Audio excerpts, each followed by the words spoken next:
And I think in life, Chris and I always have a saying, which is, do you want to be right or do you want to win?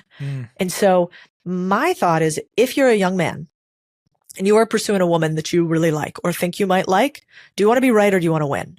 Do you want to be right in society that, yes, she should have split the bill, but now you have to talk her back into a second date? Okay, fine. Then go that way. If you're a young woman and you really like the guy and he is more comfortable with this, do you want to be right or do you want to win? Split the bill and then tell him at some point, hey, if we're committed to each other, this is important to me. Can we negotiate it between the two of us?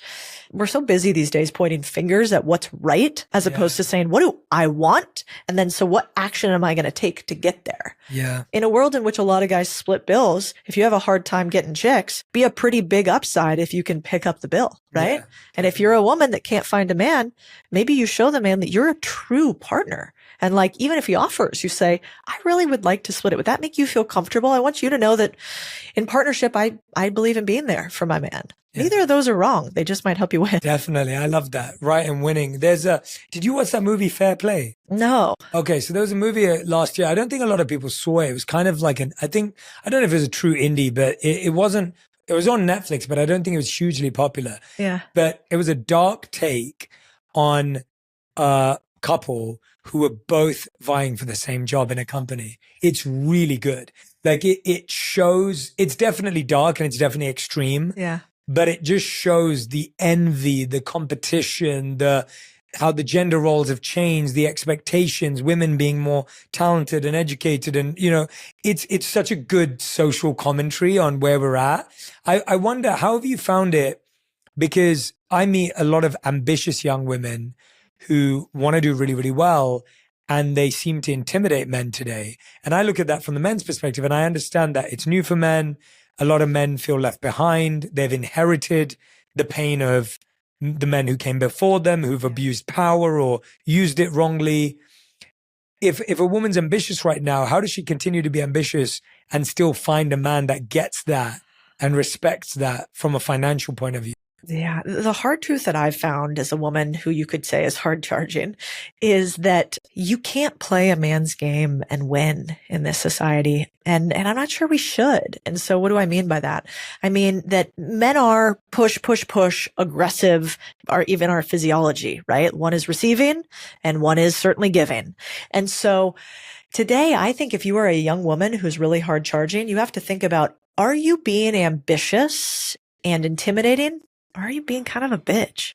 And I think a lot of times, because we felt like we have to stand up, we have to push for ourselves, we're actually just not being that nice as women. And it's that, you can go get it, girl, and you don't need a man, and he's not listening to you, and, blah, blah, blah. That energy is really negative. Men don't need that.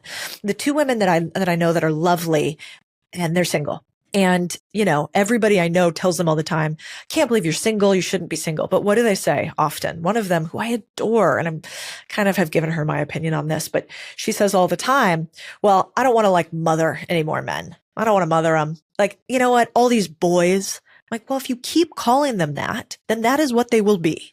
Yeah. And so you've got to be really careful about not demasculating men. And you've got to be really careful about making sure that they care about the two things they care about more than women do, which is they care about respect. And, women really, we want to be loved. You guys want to be respected, right? Like, by and large, gross generalization. And so in driving businesses, I have to remember that all the time. I employ men. I just had a conversation right before this where I steamrolled somebody. I totally owned the entire meeting. I just kept talking, and I was really aggressive. And I lectured a little bit in the meeting.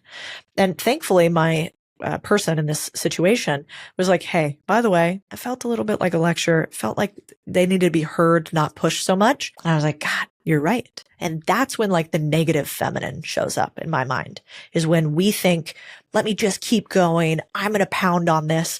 So I would push back on the negative. Are you really intimidating men, or are you being mean? And I think often we are being a little mean. And so we need to pull that back. Not all men want to dominate you. Well, a lot of men are the best mentors I've ever had. Yeah. And it's that hard part for women, because men for so long have gotten away with pounding the pavement, right? So if a man behaved that in a meeting, would he get the same feedback? Absolutely not. Absolutely not.